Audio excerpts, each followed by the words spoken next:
Bueno, vamos a definir un concepto del que habíamos hablado previamente, que son los verbos. Entonces, el protocolo HTTP contempla el uso de verbos, los cuales son estándares, más no obligaciones, de cómo debe interpretarse la intención de una petición, ¿cierto?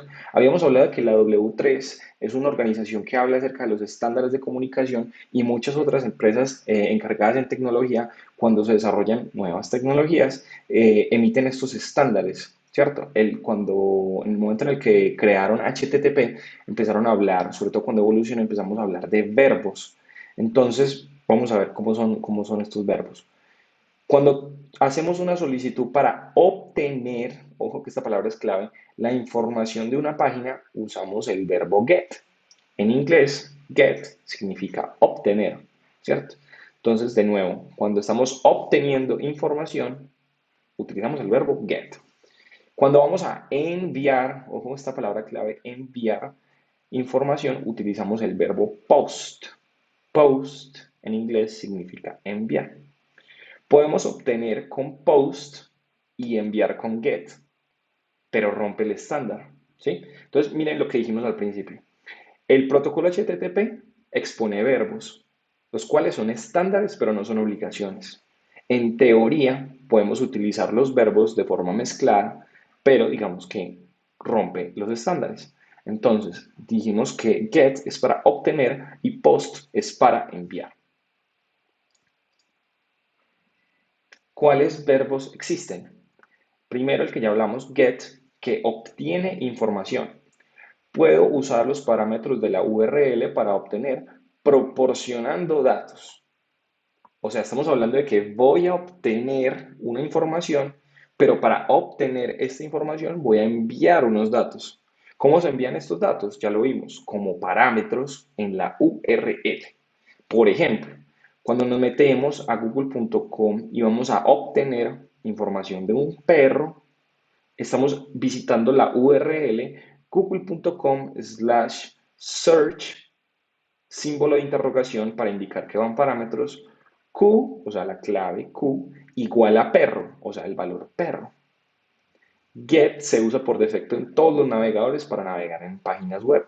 Entonces, cuando nosotros nos metemos a cualquier página web, estamos haciendo una solicitud por verbo get. ¿Sí? El segundo verbo que vamos a hablar es post. El verbo post sirve para enviar información. También puedo pasar parámetros de la URL, pero los datos principales se envían en el cuerpo de la solicitud. Más adelante vamos a hacer una práctica acerca de eso para que lo veamos.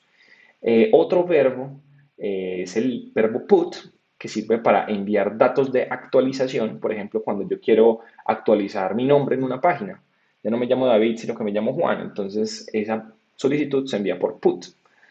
Patch, al igual que put, se usa para actualizar datos, pero ya no son muchos datos, sino solamente uno. Entonces, en put puedo enviar uno o más datos, pero en patch solamente puedo enviar uno.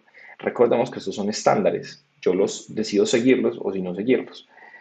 Delete es otro verbo que se usa para eliminar datos, ¿cierto?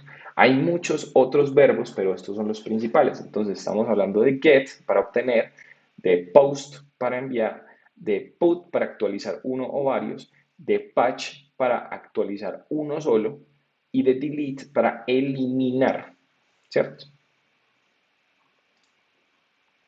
Entonces, bueno, por ejemplo, el verbo get.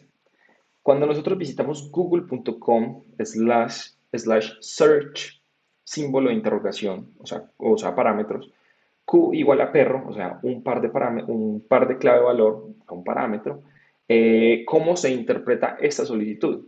Entonces, lo primero que vamos a ver es que vamos a obtener la página google.com, vamos a utilizar el servicio de search, ¿cierto? En google.com, en el servidor de Google, hay un servicio que se llama search, por eso está la palabra search en la URL, con el parámetro de búsqueda Q igual a perro, ¿cierto?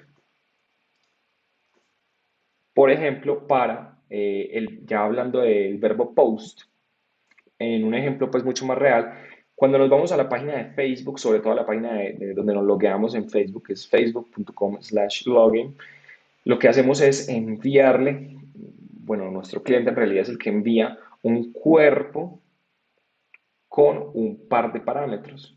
En este ejemplo sería el usuario, que tiene valor de Pedro, y clave, que tiene el valor 1, 2, 3, 4, 5. ¿Cómo se interpreta esta solicitud? Primero, quiero enviar datos a facebook.com al servicio de login con los dos parámetros en el cuerpo de la solicitud.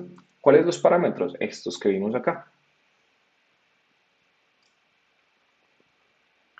Ahora bien, miremos los dos ejemplos de nuevo que acabamos de ver.